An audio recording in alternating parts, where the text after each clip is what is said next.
Akizungumza mara baada ya kutamatika kwa Ndondo Cup ambayo ilikuwa ni fainali ya mchezo huo uliochezwa katika viwanja vya Tumbe, timu ya Fahari Yetu iliyovalia jezi rangi ya manjano na timu ya Beach Boys iliyovalia jezi rangi ya blue light.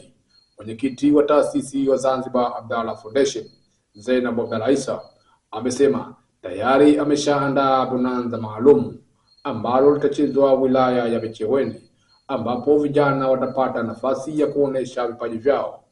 Amesema siku ya bonanza hilo ataendelea kuunga mkono wadau wa michezo, na tumekubaliana hiyo ligi ichezwe uwanja huu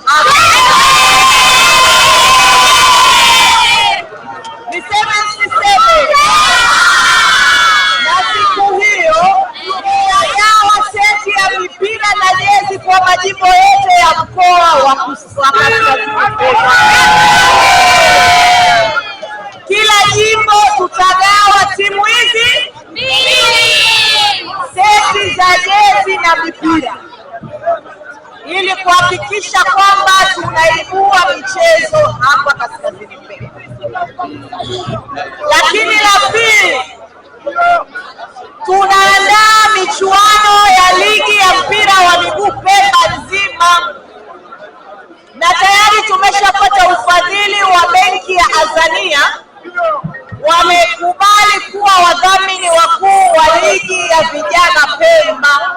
Kwa upande wake, mratibu wa bonanza hilo ambaye pia ni diwani wa kuteuliwa wilaya ya Micheweni Salma Khamis Tumu ameshukuru mwenyekiti wa taasisi ya Zanzibar Abdallah Foundation kwa kuunga mkono sekta ya michezo, huku kamisa wa michuano hiyo ya Ndondo Cup Hamisi Bakari akitaja timu ambazo zilishiriki pamoja na zawadi zilizotolewa.